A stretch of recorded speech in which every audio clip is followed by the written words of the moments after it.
Assalamualaikum warahmatullahi wabarakatuh. Apa kabar semua saudara-saudara? Dengan tidak mengurangi rasa hormat, saya minta maaf juga, kebetulan sekarang saya di dalam kendaraan perjalanan dari Jakarta menuju tempat daerah tercinta Kabupaten Situbondo. Di dalam perjalanan saya banyak kontak, WA, dan juga sebelumnya sudah terjadi, yaitu tetap kepada permasalahan kelangkaan pupuk. Nah, dan yang lebih lucunya pada saat ini, ternyata banyak pertanyaan atau isu-isu kelangkaan pupuk ini dimanfaatkan oleh situasi politik, yaitu situasi pilkada di tiap kabupaten. Dan khususnya yang saya bahas di sini adalah di Kabupaten Situbondo.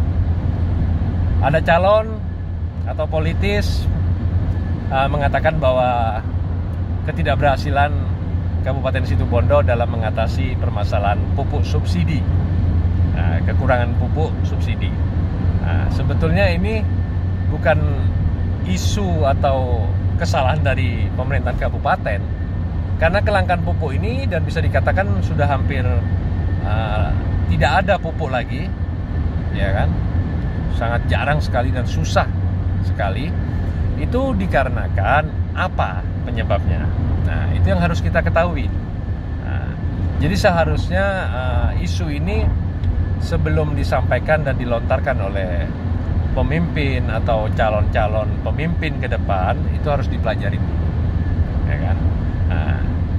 Dan seorang calon pemimpin atau pemimpin paling tidak mempunyai tenaga ahli atau koalisi politik yang harusnya sudah memahami tentang segala hal dalam permasalahan-permasalahan yang terjadi, khususnya juga tentang kelangkaan pupuk.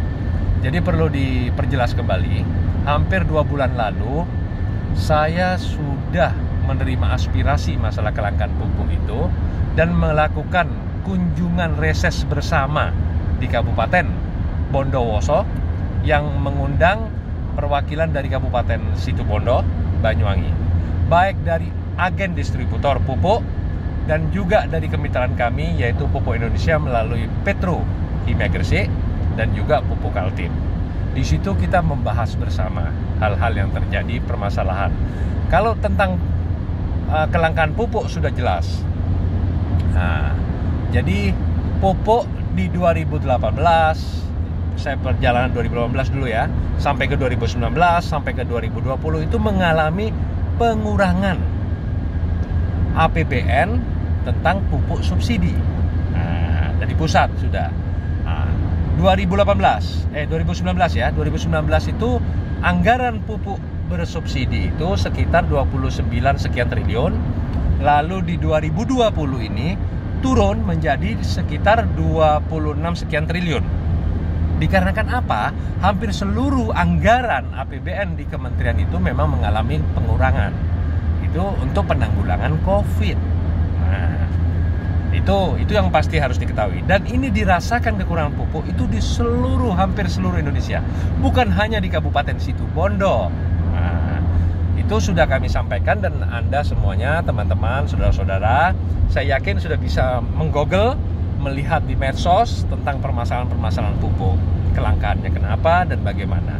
Dan alhamdulillah kami juga sudah mengundang Pupuk Indonesia di RDP Komisi 6 sebagai mitra kami, yaitu di Pupuk Indonesia bersama Komisi 6, dan kami meminta gabungan rapat dengan Komisi 4 yang secara regulasi yaitu di bawah Komisi 4, dan alhamdulillah di situ kami memperjuangkan untuk penambahan subsidi pupuk, karena ujung tombak kita adalah saat ini juga termasuk petani kita, ya kan? Apalagi di masa tanam saat ini. Lalu alhamdulillah ternyata Presiden mendengarkan apa aspirasi dari masyarakat dan semua akhirnya memerintahkan Menteri Pertanian untuk menambah pupuk bersubsidi. Dan insya Allah pupuk itu sudah disetujui oleh Kementerian sendiri, menyampaikan di RDP, yaitu penambahan sekitar 1 juta ton pupuk bersubsidi, dan yang semoga secepatnya kita bisa terima, rasakan oleh petani-petani kita. Jadi permasalahan-permasalahannya itu. Jadi tidak ada hubungannya isu-isu kelangkaan pupuk ini dimanfaatkan oleh situasi kondisi pilkada, pemilihan ke depan. Itu hati-hati. Dan semoga Anda semuanya calon pemimpin dan juga masyarakat bisa cerdas, ya kan? Bisa memahami semua hal, harus kita bersama-sama belajar. Saya kira sudah jelas, termasuk di Kabupaten Situbondo.